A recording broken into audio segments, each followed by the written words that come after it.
မေကအရန်အောင်မြင်တဲ့အသားပေါင်းဆိုင်တစ်ဆိုင်ဖွင့်ထားပေမဲ့အသားဝယ်တာကျမတခါမှမမြင်ဘူးအသားပေါင်မုံစားခြင်းတိုင်းအမေကမစားခိုင်းဘူးမိဖို့ချောင်တဲ့လေမဝင်ခိုင်းမှုထူဆန်းတာကမြို့ခင်ကဖောက်တယ်တွေလာတဲ့အခါမေကမိဖို့ချောင်တဲ့ကိုယ်တိုင်ခေါ်သွားပေမဲ့အဲ့ဒီဖောက်တယ်တွေဘယ်တော့မှပြန်ထွက်လာတာမတွေ့ရဘူးရောင်းအားကလည်းအရန်ကောင်းတယ်ဒီနေ့မှာအမှန်တရားကိုဖော်ထုတ်ခြင်းလို့မိဖို့ချောင်ကိုတိတ်တိတ်လေးချင်းခတ်သွားပေမဲ့အမေကကျမကိုတတိထားမိသွားတယ်အစပိုင်းမှာအမေကကျမကိုစုတယ်ပြီးတော့သူလုံးသမျှကကျွန်တော်အကျိုးအတွက်ပဲမို့ငါခံတင်တယ်လို့ပြောခဲ့တယ်ကျမတိတ်တိတ်လေးထွက်သွားရုံကလွဲလို့တခြားနည်းလမ်းမရှိတော့ဘူးမျက်စိတမိတ်အတွင်းမှာပဲ30နှစ်ကုန်သွားပေမဲ့အဲ့ဒီရုပ်ဝက်ချက်ကကျမနှလုံးသားထဲမှာဆွဲထင်နေတဲ့ဒီနေ့မှာတော့ဟုတ်တယ်တယောက်ကအမေစီကနေမုံဝယ်သွားတာကိုတွေးလိုက်ချိန်မှာကျမသူ့စီကနေတိတ်တိတ်လေးပြန်ဝယ်လိုက်တယ်ကျမမုံကိုစားတော့မလို့လုံနေတော့အမေကမုံကိုဆွဲယူသွားတယ်ဘာသားနဲ့လောက်တာလဲလို့ကျမမေးတော့အမေကဝက်သားလို့ပြောတယ်အနီးနားကအသားဆိုင်တွေအားလုံးမှာအမေကိုမေးကြည့်ပေမဲ့အမေကအသားတစ်ခါမှမဝယ်ဘူးအဲ့ဒီအချိန်မှာဒူမကကျမကိုအမှန်တိုင်းမပြောပြနိုင်သေးကြောင်းစိုးရိမ်တကြီးရှင်းပြဖို့ကြိုးစားခဲ့ပြီးဒူမရဲ့အခက်အခဲတွေကိုနားလည်ပေးမယ်လို့မျှော်လင့်နေခဲ့တယ်အဲ့ဒီညမှာမိဖို့ချောင်ကနေထူးဆန်းတဲ့အတန်တွေထွက်လာခဲ့တယ်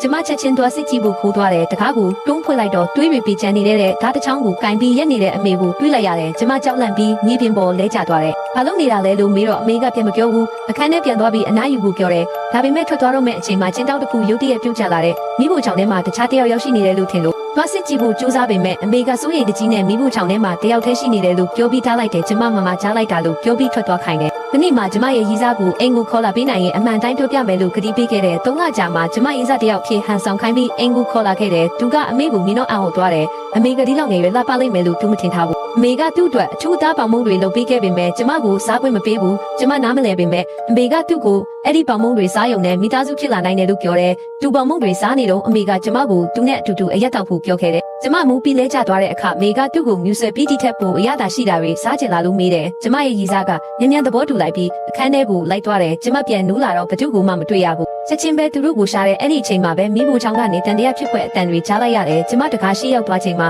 အရေးတစ်ခုကိုတွေးလိုက်ရတယ်တန်တရားစိမ့်တဲ့တကားကိုအားကုန်လုံးဖွင့်လိုက်တယ်ကျမရှိကမြင်ကွင်းကြောင်ကြောက်လန့်တကြားអော်လိုက်မိတယ်